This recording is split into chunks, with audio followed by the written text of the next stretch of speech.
गायत्री मंत्रम। ओम भूर्भुवस्वः तत्सवितुर्वरेण्यं भर्गो देवस्य धीमहि धियो यो नः प्रचोदयात्। तात्पर्యం ప్రణవ మంత్రంగా భూహ భువః సువః అనే 3 వ్యాహృతులుగా ఉంటూ ఎవరు మన బుద్ధిని ప్రేరేపిస్తారో సమస్తాన్ని సృష్టించే ఆ జ్యోతిర్మయ రూపాన్ని ధ్యానిద్దాం. గాయత్రీ మంత్రంలోని ప్రతి అక్షరం బీజాక్షరమని, మహిమాన్వితమైనదని విజ్ఞుల భావన. ఈ మంత్రం జపిస్తే సకల దేవతలను స్తుతించినట్లని పెద్దలచే సూచింపబడింది. మంత్రంలోని ప్రతి పదానికి అర్థం. ఓం అంటే పరమేశ్వరుడు సర్వరక్షకుడు. భూహ అంటే సత్స్వరూపుడు, ఉనికి కలవాడు. భువః అంటే చిత్ స్వరూపుడు, జ్ఞానరూపుడు. స్వహ అంటే ఆనంద స్వరూపుడు, దుఃఖరహితుడు. తత్ అంటే అట్టి సచ్చిదానంద లక్షణయుక్తమైన పరమేశ్వరుడు.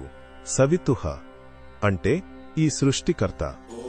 వరేణ్యం అంటే సుఖస్వరూపుడగుటచే జీవులందరి చేత ఆరాధింపబడేవాడు. భర్గః అంటే శుద్ధస్వరూపుడు, పాపరహితుడు.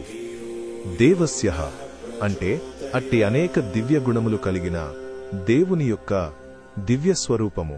ధీమహి అంటే హృదయాంతరాలలో ఆత్మలో ఏకమై. యః అంటే ఆ పరమేశ్వరుడు. నః ద్యః అంటే మా బుద్ధులను.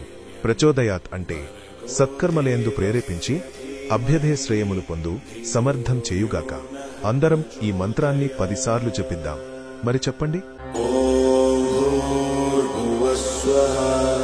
तत्सवितुर्वरेण्यं भर्गो देवस्य धीमहि धियो यो नः प्रचोदयात्।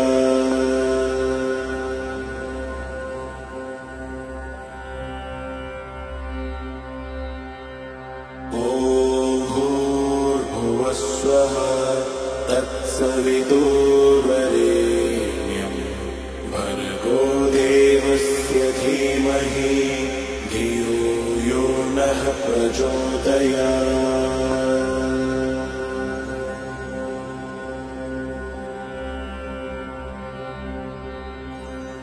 ॐ भूर्भुवस्वः तत्सवितुर्वरेण्यं भर्गो देवस्य धीमहि धियो यो नः प्रचोदयात्।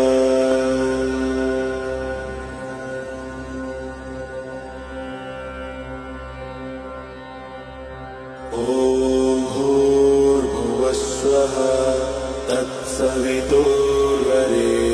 तत्सवितुर्वरेण्यं भर्गो देवस्य धीमहि धियो यो नः प्रचोदयात्।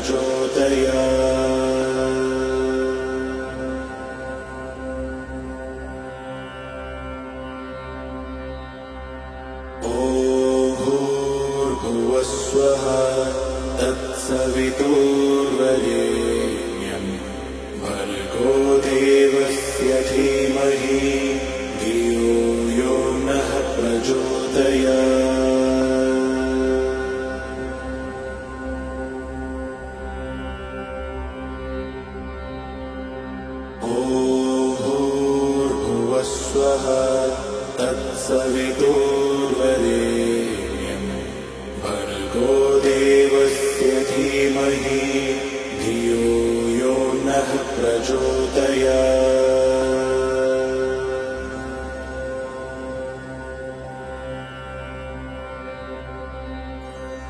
ॐ भूर्भुवस्वः तत्सवितुर्वरेण्यं भर्गो देवस्य धीमहि धियो यो नः प्रचोदयात्।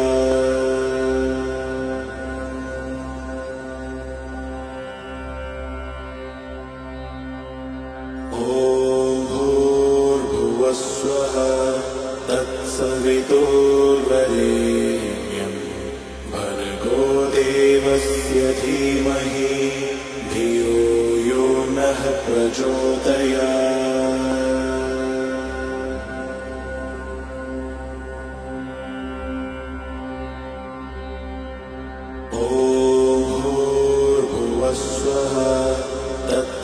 तत्सवितुर्वरेण्यं भर्गो देवस्य धीमहि धियो यो नः प्रचोदयात्।